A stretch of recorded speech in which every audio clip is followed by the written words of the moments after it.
Death turned out to be neither an end nor a beginning. It was a cue. My heart stopped at 17:03 on a Tuesday. A clot, quietly, swiftly, without drama.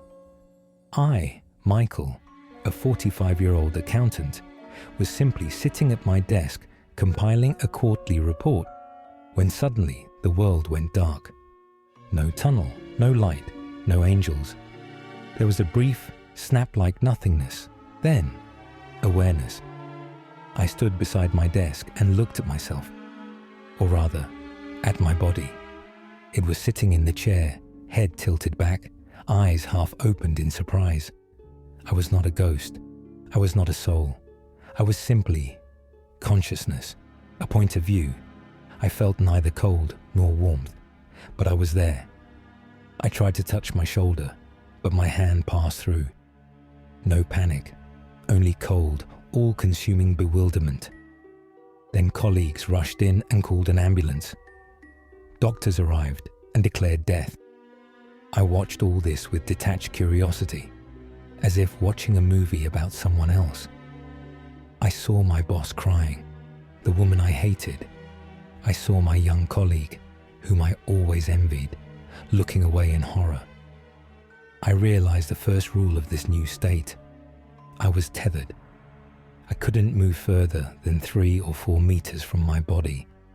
An invisible, unbreakable chain. When the paramedics loaded my body onto a stretcher, I was dragged behind them like a balloon on a string. My first home in the afterlife was the city morgue, a cold, echoing room smelling of formalin. Here I realized the second rule. I was not alone. In the hall, besides mine, lay 5 other bodies, and beside each hung a consciousness like mine. We couldn't see each other, but we felt, like weak, overlapping radio static. We were here in one room, a crowd of lonely souls tethered to their cooling shells. The most terrifying attraction of my life began, the autopsy. I was forced to watch as the pathologist, an elderly, tired man, methodically and routinely dismantled my body. I looked at my internal organs lying on a metal tray. I, who had feared the sight of blood in life, but I felt nothing. No horror, no disgust, only cold, detached observation. Emotions, I realized, remained in that dead heart he was now weighing on the scales. The next day, my wife Elena came. She recognized me. She cried. I stood beside her, invisible, bodiless, and desperately wanted to hug her. But I couldn't. I tried to shout, "Elena, I'm here. I'm not dead." But I had no voice. I was just consciousness, a spectator. The funeral was on the 3rd day. I lay in the coffin, in my best suit, looking up at the faces of people who came to say goodbye. I heard everything. The hypocritical speeches of my boss about what an irreplaceable employee I was. The whispering of colleagues about who would take my place now.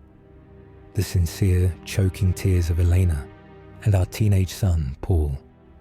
Then the lid was closed. Darkness, the thud of earth falling on the coffin, and silence.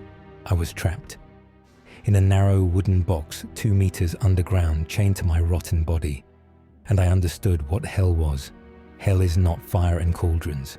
Hell is time and complete, absolute inactivity. Days passed, weeks. I learned to talk to others, to those standing in the queue next to me. Old Mary from the neighboring grave, who died of old age. A nameless soldier who died in the 90s. A little girl hit by a car. Our conversation was not words. It was the exchange of pure thoughts, the essence of personality. We learned the rules of our existence. We were all standing in a queue. No one knew where it led or when it would move. We just waited. And while waiting, we had to endure the universe's most terrible process, the decay of our own bodies. I felt it. Not pain, but knowledge. I felt how corpse bacteria began their work, how worms crawled over my skin, my former skin. I sensed every stage of decomposition, from autolysis to skeletonization. I, an accountant who had dealt with numbers all my life, was now studying the biology of death firsthand. It was the most horrifying and most detailed scientific report. But the worst part was something else. I still heard, not with ears, but with some part of my consciousness still connected to the living world. I heard Elena coming to my grave, heard her crying, heard her telling me the news. Then I began to hear what was not meant for my ears. I heard her talking on the phone with her sister. She complained that I left her with too many debts. She was angry that I hadn't arranged insurance. I heard her 2 months after my death, laughing at another man's joke. My love, my Elena, continued to live, and that was normal. But I, trapped in my grave, perceived it as betrayal. I, stripped of all emotions, began to experience their phantom, ugly echoes: jealousy, resentment, anger. I understood why this queue existed. It didn't just delay us, it cleansed us. It stripped off all our humanity, all our love, all our attachments, leaving only the bare, tired essence ready for the next stage. The queue moved. Every few weeks, one of the old-timers suddenly fell silent. We felt their presence disappear. Called, we thought. That gave hope. It meant there was an exit. Half a year passed. Almost nothing remained of my body. The process was almost complete. I became calmer. I almost surrendered. I waited for my call, and I understood a terrible truth. It happened when they called the girl buried nearby. Her consciousness didn't just vanish. It collapsed. Like a radio turned off at the socket, I felt her last surge, not hope, but horror at final, absolute nothingness. No one called us. There was no light at the end of the tunnel. The queue moved because souls died, for real. Our consciousness, our personality, was tethered to our body, to our brain. And when the last brain cell rotted, turning to dust, the chain broke, and we simply ceased to exist. It was not a transition. It was erasure, annihilation. Here is the main deception, the main horror. They gave us hope, made us wait months for a transition to a better world. But in reality, we were just standing in line for total and final disposal. On the day I realized this, something changed inside me. Fear left, despair left. Only cold, clear emptiness remained, and one single thought: I could not change anything.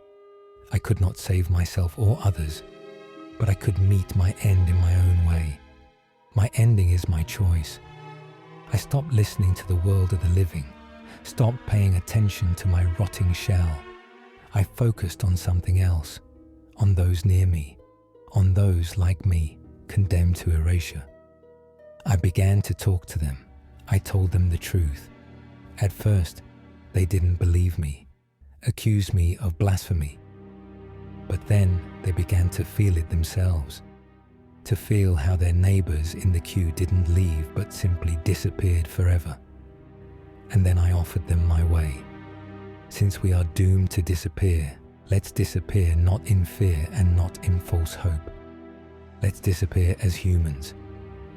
I ask each to remember not their life, not their grievances, but one single, brightest, happiest moment. A moment that was untouched by anything. Old Mary remembered how as a child her father gave her her first doll. The soldier remembered receiving a letter from his mother. The little girl remembered eating the most delicious ice cream in the park. I found mine too. A summer day, the cottage, Elena, little Paul and I flying a kite. And the kite soared, high, high up. And we laughed, all three of us. Simple, pure, absolute happiness. And we began sharing this. We created our own network, our own world woven from the best moments of our lives. We were no longer alone in our graves. We were together in this common, bright memory. I feel my connection to the body weakening, my thoughts slow. The process nears its end. Soon I will be called too, but I am not afraid. I know oblivion awaits me, but I will go into it not from a cold, rotting pit. I will go into it from that same summer day, from a sky full of sun, and with my son's laughter in my ears. This is not salvation, but it is dignity, and for those standing in line to nowhere, it is the only thing that matters.